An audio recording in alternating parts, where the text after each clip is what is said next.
Muito bom estar aqui mais uma vez, né, com o nosso podcast do Grupo Fergon, o podcast Urbanismo Inteligente, né? Gostaria de agradecer mais uma vez a oportunidade, a Deus por estar aqui, a todas as pessoas que acompanham esse conteúdo. A gente faz isso com muito amor, né? A gente quer levar informação de qualidade para todas as pessoas. Por isso que a gente sempre traz aqui, né, o nosso responsável técnico do Grupo Fergon. Mais uma vez, Danilo, muito obrigada por atender os pedidos do marketing, né, para trazer mais conhecimento aí para as pessoas. E se você está aqui pela primeira vez, né, o Grupo Fergon veicula esse podcast também no YouTube, principalmente no Spotify, né, que é o canal oficial, no Facebook e no Instagram do Grupo Fergon. Então, já deixa seu like aí com a gente, compartilha com as pessoas. Hoje a gente vai falar sobre um tema muito importante, né, que surgiu de uma enquete que a gente fez nas redes sociais do Grupo Fergon, que é sobre o investimento em imóveis na planta, né? Muitas pessoas falaram que não sabem sequer o que é isso. Então, Danilo, muito obrigada mais uma vez e fala para a gente aí um pouco, né, sobre esse tema, de uma maneira geral, o que é, né, o investimento, né, as pessoas podem entender como um investimento na planta, né? Bom, Laís, felicidade, né, mais uma vez poder participar desse podcast aqui e diversificar os temas, né? A gente tem falado aí de BIM, de planejamento urbano, e a gente agora vai para uma questão do mercado imobiliário, né? Exato. Da condição da incorporação, que é uma coisa muito legal também, né? Que a gente avalia e analisa e entende bastante, né? Como empresa de construção civil e com uma equipe, né? Como eu já disse em outras vezes aqui, multidisciplinar, que está preparada aí para a gente poder estar atendendo as pessoas, né, nas diversas dúvidas e questionamentos aí. E é legal demais quando uma pessoa participa de uma enquete, coloca esse tipo de dúvida, que às vezes muitos têm também, né, dúvida, mas às vezes ficam um pouco receosos em perguntar ou entendem de uma forma diferente. E é interessantíssimo aqui na nossa região, sobretudo pela insegurança que muitas pessoas, quando falam de imóvel na planta, ainda se situam, né? Exato. Eu vejo isso, Danilo, muito como... Eu li um livro falando sobre a maldição do conhecimento. Que às vezes quando a gente está muito focado em uma área, eu estou no marketing, às vezes tem muitos termos que a gente está habituado a falar, e aquilo para a gente é muito comum, né? E aí a gente acaba acreditando que as pessoas também sabem, né, disso. Quando eu penso em construção civil e a gente conversa muito, né, pelo conhecimento que você passa no nosso dia a dia lá na empresa, quando você fala de um imóvel na planta, eu comecei a ter essa noção a partir disso, né? Agora, para as pessoas que não entendem ou que sonham aí em investir em alguma coisa, em imóvel, num terreno, elas não têm essa noção, né? E a gente acaba caindo aí na maldição do conhecimento. Por isso que eu, com todo prazer, trouxe você aqui mais uma vez para a gente falar sobre esse tema. E bacana. Aí, o que é Fala de uma maneira geral aí para as pessoas, do que se trata, né? Um imóvel na planta e o investimento nesse tipo de imóvel.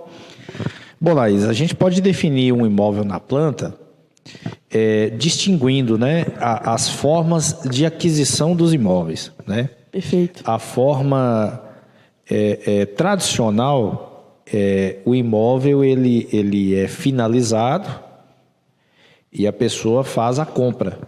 A visita, né, conhece o imóvel, olha, avalia. Estou pensando numa edificação. Você entra numa edificação, você já analisou a sua localização, você analisou o piso, parede, o tamanho dos ambientes, a quantidade de ambientes, se aquela casa vai te atender, os aspectos de acabamento, os aspectos subjetivos também, se é uma casa que você se sente bem, né? Perfeito. Além das outras análises de conforto, orientação solar, enfim. Depois disso, você faz a opção da compra ou não. Fazendo a opção da compra, você comprou um imóvel pronto. Ok? Ok. O O imóvel na planta é o imóvel que você compra antes de ficar pronto. Você analisa um projeto, é apresentado, é formatado, é registrado todo um projeto, por exemplo, dessa casa, e é apresentado para você na possibilidade se aquilo te atende. Lembrando do imóvel pronto, né, que você avalia. Hoje as ferramentas de apresentação de projeto elas estão cada vez mais sensacionais, né? As imagens tridimensionais, mais 3D, com os acabamentos fotorrealistas, você se situa, move, anda pelo ambiente, os vídeos. Então, você de fato tem a reprodução real dos tamanhos, de tudo, da forma como a casa vai ficar, ou pelo menos como deveria, né? Certo. Dentro de uma condição legal.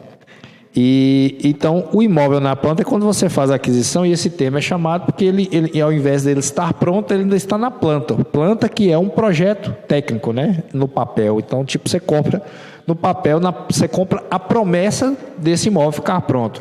A nível de título cartorário é mais ou menos isso. Você compra um título, né, cartorário, Perfeito. Um ativo imobiliário que ficará pronto. Mas a nível de contextualização seria isso. Vamos ver se eu entendi, então. A empresa, no caso, ou uma construtora, ela tem um terreno lá e ela decide fazer, por exemplo, um prédio, né? E aí elas fazem o projeto do prédio e tal, e aí faz o projeto do que seria um apartamento. E aí esse apartamento é vendido para a pessoa sem ser construído, no caso. Perfeito. E aí, a partir de um tempo, né, de contrato, acredito eu, que para um prazo de construção, é entregue esse imóvel para a pessoa. Isso, e às vezes ele até já foi iniciado, no caso de prédio, igual você está falando da incorporação, né? Perfeito. Acontece muito de você ter o lançamento, maquete, planta, né? E acontece muito de durante a fase da construção, a pessoa também adquirir, né? Mas não está pronto. Quando você compra antes de estar pronto, é na planta. Os moldes, né, do imóvel na planta, ele pode ser alterado pela pessoa que adquirir, ou normalmente nessas condições ele já vem pré-formatado? O imóvel na planta, ele é um projeto concebido, projetado, aprovado e é um produto, né? E até pelas questões de garantia que o cliente tem, que isso é fundamentado num plano de incorporação, né? Que é registrado dentro do cartório de imóveis, com a anuência e ciência do Ministério Público. Perfeito. É uma coisa absolutamente praticável no Brasil. Sim. E absolutamente segura. Absolutamente segura, de uma forma tranquilaça, né? As personalizações, elas normalmente não se atribuem muito a esse tipo de projeto, porque você compra um produto, né? E quando você compra um produto, esse produto ele já passou por um processo de concepção, do design, né? Que é o termo da parte gráfica, né? desse produto. E ele já foi idealizado um preço, projetos complementares, marketing, ele já está registrado daquela forma. Certo, entendi. Se altera o objeto, juridicamente é mais complexo para você coisar. Agora, permitem algumas personalizações, como cores, detalhes de acabamento, uma mudança interna no caso de um apartamento. É muito comum, às vezes você altera ali uma parede, se for parede de vedação, né? Não estou falando aqui para alterar a parede portante, igual é o caso de alvenaria estrutural e tal, parede de vedação, né? Hoje, muitos edifícios aí a gente já tem feito lajes treliçadas, nervuradas, ou lajes propriamente nervuradas, ou de concreto protendido, que as paredes podem ficar em qualquer tipo de direção, as internas, enfim. Então, é mais fácil e é comum, normalmente algumas arquitetas de interiores ou arquitetos de interiores atuam bastante. O cliente, normalmente, quando ele compra na planta, sempre tem um momento, né, que o profissional de interiores ele entra para dar sugestões e qualificar o espaço interno, que é uma coisa também absolutamente entendível, né? As pessoas são diferentes. Não acho também que os imóveis E eu não acho que os imóveis precisam ser todos iguais, se as pessoas são diferentes. Acho que as personalizações, na minha opinião, elas deveriam ser até projetadas. Algumas etapas serem passíveis de personalização. Perfeito. Acho que ficou bem claro aí essa parte. E, Danilo, para quem quer adquirir um imóvel na planta, né? Quais são as opções, no caso, para essa aquisição? A pessoa pode fazer um financiamento, tem que ser com dinheiro próprio? Quais são as opções assim, para quem pensa em adquirir esse tipo de imóvel, né, de investimento? Olá, Laís, o imóvel na planta, ele é uma coisa muito interessante para o público. Vamos lá, vamos tentar segmentar. Para o público Perfeito. que quer uma moradia, é legal porque ele consegue fazer um planejamento financeiro mais alongado. Legal. Em vez dele dispor, imagina um imóvel pronto que ele tem que dispor aquele imóvel para comprar ele pronto, ou financiar com a empresa, mas normalmente se exigem entradas maiores, menos prazo. Mas no imóvel da planta, normalmente o preço é mais barato, é mais interessante, porque normalmente as empresas fazem, isso é uma condição totalmente praticável, é um dos beabás aí da incorporação, que você... para a incorporação, quem faz a incorporação, é interessante que naquele lançamento, no período de lançamento, o cliente que comprar, ele vai poder escolher melhor qual o imóvel e ele vai comprar numa condição melhor, mais barato. Eu vou trazer para o âmbito aqui de um loteamento. Certo. Né? O âmbito urbanístico aqui. Quando você faz um loteamento, é natural que no período de lançamento os lotes eles têm uns valores os mais baixos possíveis, desde o início dele até a finalização das vendas, né? Até o VGV final, atingir o resultado. Então você vai ter a opção de escolher melhor o terreno, sem dúvida, e numa condição de preço a melhor possível, daquele plano de incorporação, ok? Certo. Então, é mais interessante porque você, até ficar pronto, você permite mais flexibilidade na aquisição, porque para o incorporador é interessante, porque ele na maioria das vezes, ele estimula numa condição de preço mais baixo, para que se fechem vendas e essas vendas irrigarem financeiramente com aportes a execução daquele serviço. Porque numa vez que aquele já está pago lá no final, para o investidor, para o incorporador, o loteador, normalmente esses preços já passaram por uma série de correções, já valem muito mais do que aquele primeiro preço vendido na planta. Exato. Então, o imóvel na planta, ele tende a valorizar mais do que se comprar um imóvel já construído, já pronto. Tá, vamos lá. Dentro da mesma segmentação, nós falamos da pessoa que quer uma moradia. Perfeito. A pessoa que quer uma moradia, tratando para o âmbito do loteamento, e ele quer comprar um lote primeiro. É interessantíssimo, porque ele pode não descapitalizar tanto e comprar de forma melhor, mais barata, e lá na frente ele pode estar fazendo o financiamento. A hora que a infraestrutura do loteamento pode estar, quando estiver pronta, fatalmente ele pode estar fazendo o financiamento, né, através de bancos estatais ou outros tipos de bancos que trabalham, né, com a questão do financiamento. Então é muito interessante. Para o investidor, melhor ainda, porque hoje tem muita gente que pensa o imóvel na planta, a nível de investimento, eu até desafio. Desafiante. Desafio. Vou dar um exemplo aqui. Vai num banco estatal e procura linhas de aplicação nos resultados aí, linhas de aplicação no último ano e em algumas projeções aí. Você vai perceber que tipo de retorno do dinheiro que você aplicou naquele investimento. Agora, faça a diferença avaliando o percentual de valorização de um imóvel comprado na planta, dentro de um período de 2 anos, que uma incorporação de um prédio fica pronto, 2 anos e meio no máximo, aí, ou de um loteamento, de um imóvel pronto, o quanto de retorno, né, e de rentabilidade você teve naquela sua aplicação. Então, para quem quer investir, o negócio é espetacular. É uma coisa, e outra. E é seguro. É seguro.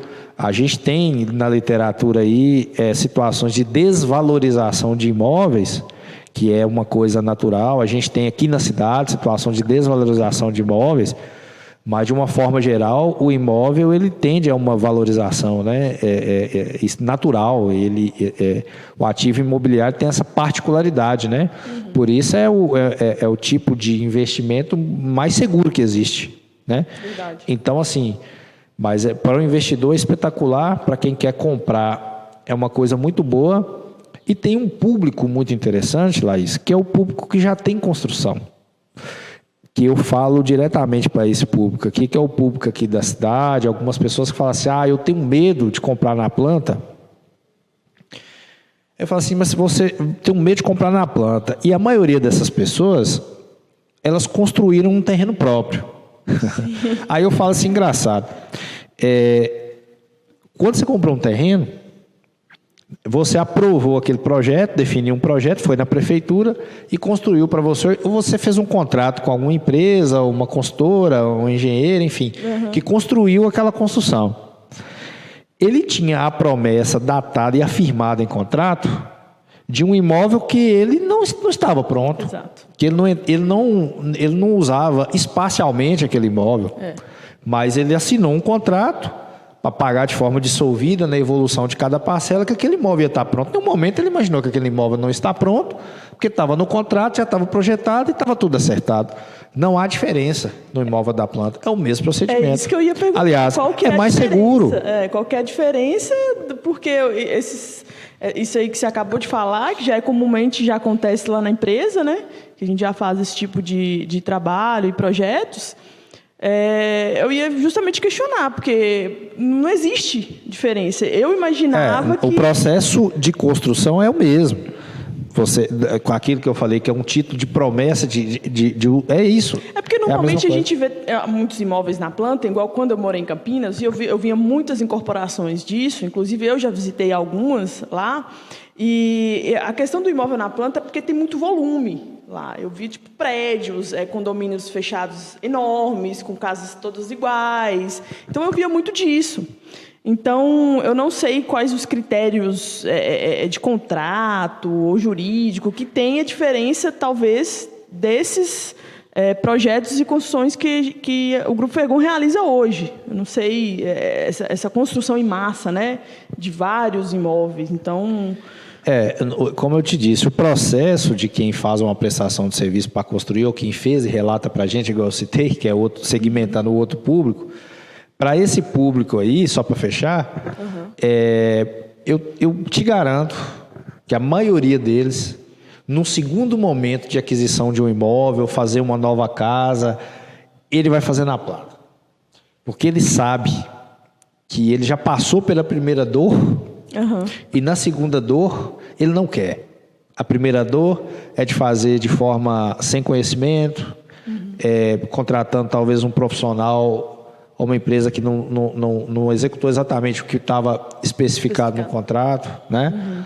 E da segunda vez, ele vai querer não usar o tempo dele, porque tem muito cliente também que administra a obra diretamente, corre atrás para comprar material, carrega e tal, e ele não tem conhecimento técnico para fazer isso. Ele não tem um setor de compras, ele não tem vinculação com os principais fornecedores.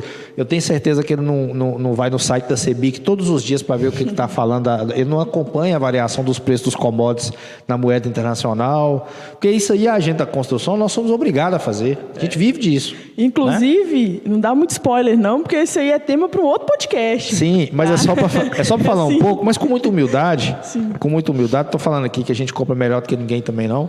Mas a gente deve comprar, porque nós temos estrutura para fazer isso.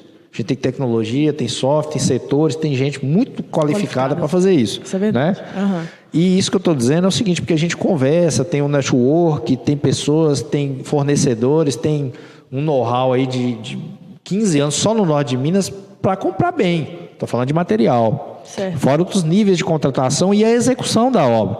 Então, fatalmente, a gente consegue pegar um produto qualificado. Exato. E fatalmente o cliente numa segunda construção, são vários exemplos que a gente tem hoje acontecendo, as pessoas procuram a gente para poder, falar assim, eu fiz de uma forma tal, não ficou do jeito que eu queria. Agora eu quero entregar na sua mão ou comprar algo na planta porque ele quer valorizar o aporte financeiro dele, ele quer comprar mais barato.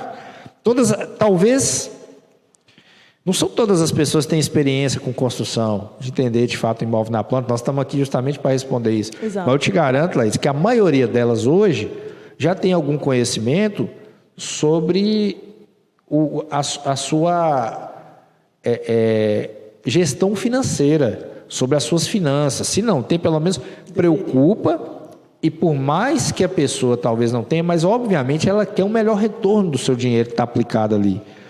E ela não quer usar o tempo dela para trabalhar na construção, para administrar a obra, para carregar cimento, fazer alguma coisa que não é a área dela.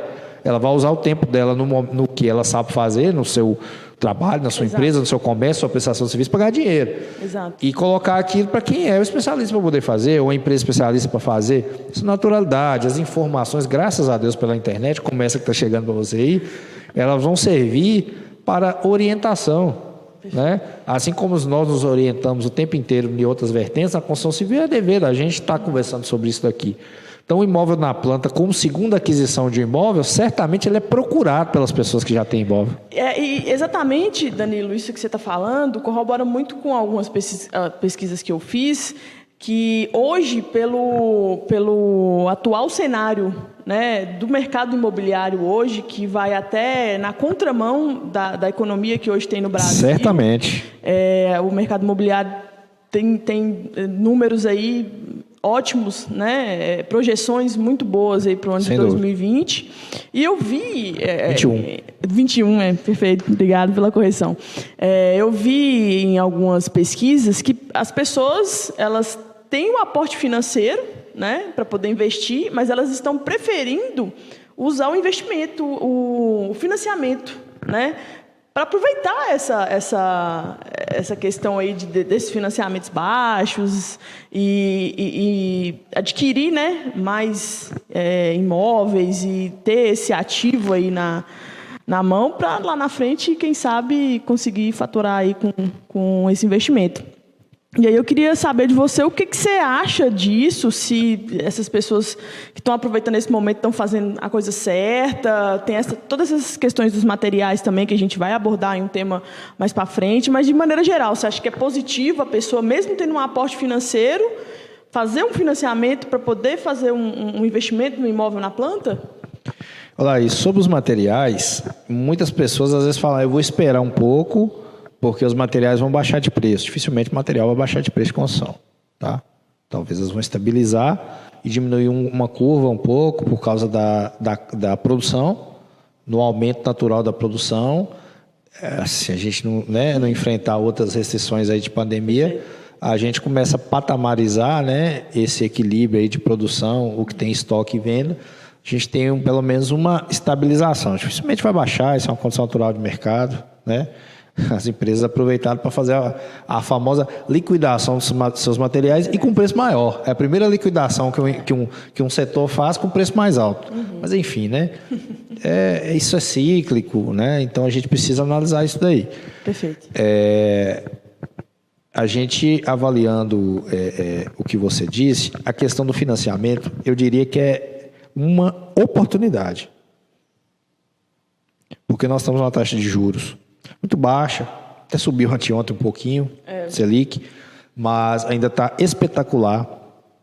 E você vê que isso é muito interessante, porque as pessoas que têm patrimônio financeiro, às vezes não querem descapitalizar, mesmo tendo condições, para fazer um financiamento para poder adquirir um patrimônio econômico, que é um imóvel, né? É interessante? Porque você vai dissolver o pagamento desse imóvel ao longo de muitos anos sem disponibilizar seu capital financeiro, como capital de giro do seu negócio, ou qualquer outro tipo de investimento, ou em mais imóveis. E, enquanto isso, a valorização natural da moeda, por exemplo, se você faz a opção do financiamento da Caixa, por exemplo, com a tabela Price, que eu acho sensacional, que é fixa, né? Uhum. E aí você tem de uma parcela fixa, onde a própria inflação e a correção natural da moeda ao longo dos anos, eu te diria que daqui a poucos anos, 5, 6 anos, você está pagando uma parcela de financiamento com valor talvez próximo do que será uma conta de luz. Verdade. Né? Então, você está adquirindo, junto com isso, um bem de patrimônio. Você está adquirindo um patrimônio econômico, né? Sem dispor do seu patrimônio financeiro. Então, para quem trabalha com investimento em renda variável, investimento em imóvel, nesse momento, é uma oportunidade. Muito bom. Então, para você aí que está na dúvida, né, ainda se vai adquirir ou não um imóvel ou um imóvel na planta, tá aí, pessoal. A oportunidade é essa. E para finalizar, né, aqui eu gostaria de fazer uma última pergunta para você, Danilo. Para fortalecer ainda mais, né, essa segurança das pessoas em fazer um investimento, né? Eu fiz uma outra enquete essa semana, com uma postagem que a gente fez, né, perguntando se era o momento para poder investir. Algumas pessoas falaram que sim, mas a maioria falou que ainda tem dúvidas, né, se realmente é um bom momento agora para poder fazer um investimento em imóvel.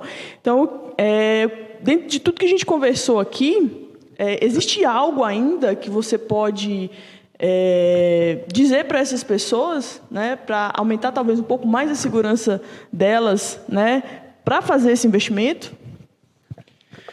Laís, o que eu assim, preciso dizer é que você tem a grande oportunidade de comprar um imóvel na planta. Imóvel na planta, tudo de bom, né? Nós já justificamos aqui, já falamos. Mas, assim, conheça o seu imóvel. Não compre qualquer imóvel na planta. Conheça o seu imóvel. Analise um dos fatores de valorização de um imóvel, naturais, por exemplo, que é a localização. Veja se essa localização, se não é imóvel de ponta, está em ponta. Imóvel de passagem, local de passagem. Analise dentro daquele imóvel os vizinhos que estão lá perto. Vamos falar de um loteamento, por exemplo. Certo. Né? Avalie o que valoriza um imóvel. A vizinhança, ela é neutra? Muitas das vezes é neutro, por um obstáculo físico, né? Às vezes você tem um bairro ali meio complicado, mas você tem uma montanha do lado e outro bairro. É neutro.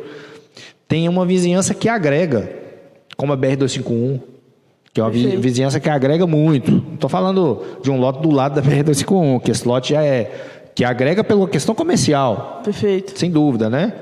Que a 251 o ativo mais valioso de Salinas hoje, não tenha dúvida. Né? Tráfego. Me perdoe aí os amantes da cachaça, mas é a logística.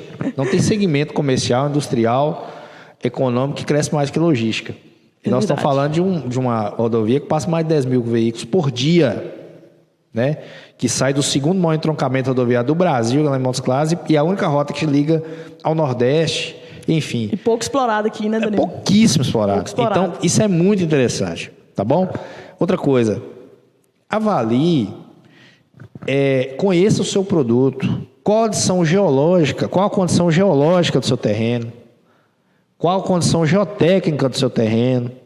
Avalie que às vezes você está comprando um terreno de 50 mil reais num local, você está comprando outro terreno em 50 mil reais em outro local, mas talvez a dificuldade de muro de arrimo que você vai ter pelo desnível do terreno vai dar 25 mil reais, 30 mil reais só de contenções. Se você for no CUB, que é o custo unitário básico do Sinduscom, onde é que tem os preços médios aí, por padrão de edificação, de avaliação a gente usa, os únicos dois itens que eles não estão lá no CUB, que são passíveis de variação, é fundação e contenções de arrimo.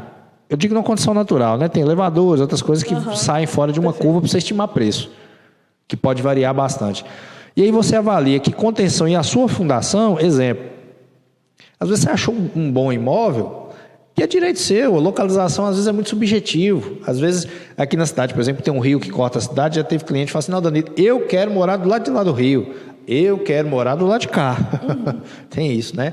A gente não está no mérito aqui de julgar isso. É verdade. Mas avalie a cota que esse loteamento está implantada, avalie se esse material, onde seu terreno está, é um material de aterro, se esse material é um material de um aterro compactado, se é um aterro compactado da devida maneira.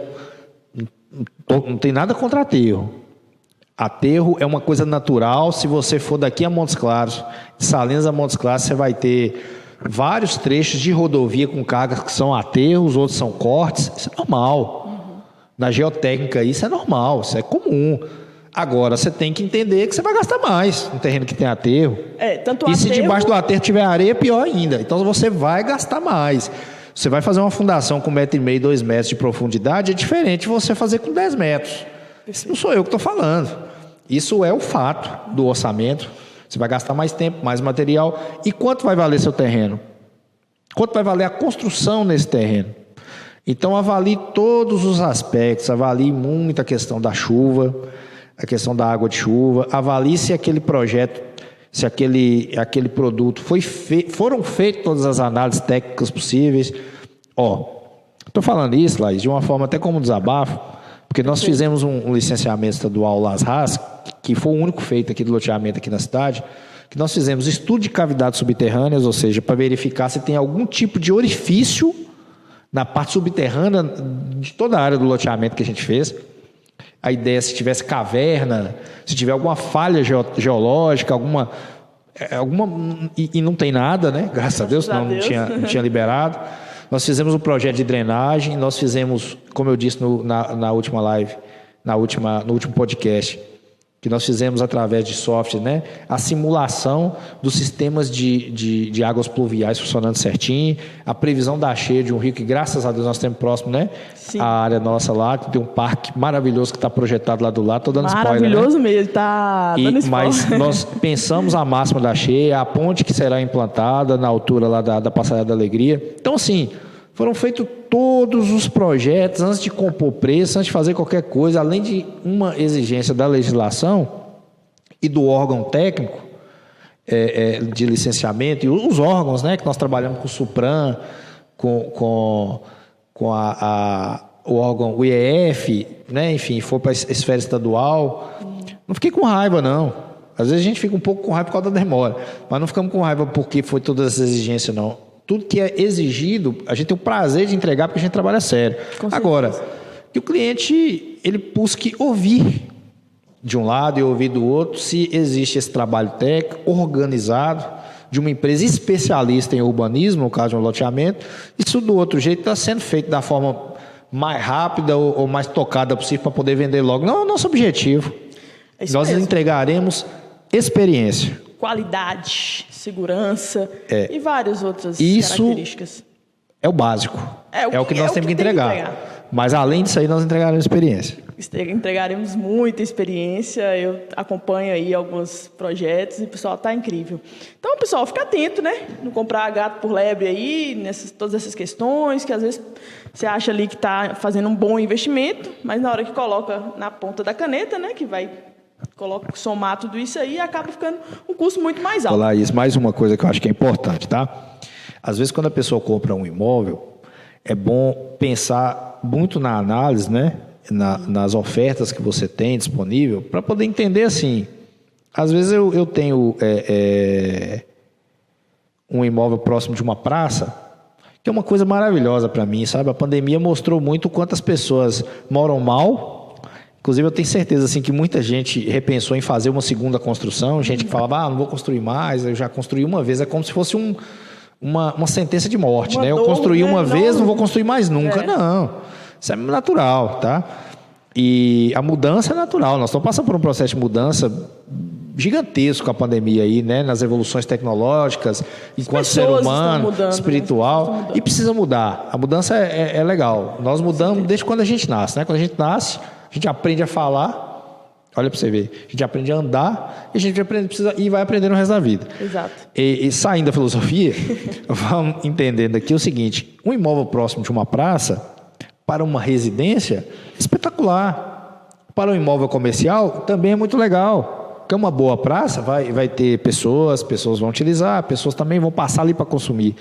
Um local de passagem também é um ótimo local, que é um local que você tem conexão com vários usos que você precisa da cidade, para as áreas comerciais, para fazer uma compra, um hospital, para ir para a farmácia, para ir para um posto de combustível, para ir para a faculdade. Então, tudo isso é interessante. A título de mobilidade é muito bom. Mobilidade urbana, tudo isso é interessante. Então, é bom a gente avaliar e o que tem do lado agrega ou desagrega na minha qualidade de vida. Para a gente conseguir gerar essa experiência, a gente precisa pensar em tudo isso. E é importante também que você pense. É isso aí, pessoal. Então, infelizmente, né, estamos chegando ao fim aqui de mais um podcast. Esse tema foi muito legal, muito interessante. Eu sempre aprendo muito, né, lá dentro do Grupo Fergon. A gente conversou essa semana bastante. E aqui também, né, demais. Eu acabo fazendo algumas perguntas mais pontuais para o Danilo, mas aí vai surgindo outras. E assim, Laís, só para te... É bom deixar claro assim, gente, essa é a nossa posição, é o nosso posicionamento enquanto empresa, mas não somos donos da verdade, essa é a nossa visão, né, de especialista na área, e empresa também especialista na área, mas a gente é aberto para conversar e discutir e aprender o tempo inteiro. E para ouvir as pessoas, né? Esse aqui é mais um canal de comunicação. Se você tem dúvidas, se você quer mandar alguma pergunta, comenta aqui, né, nos comentários, envia um direct para a gente tem vários canais aí de comunicação, é só procurar o Grupo Fergon que a gente vai responder aí ou tentar trazer isso até para um tema de podcast também. Sim.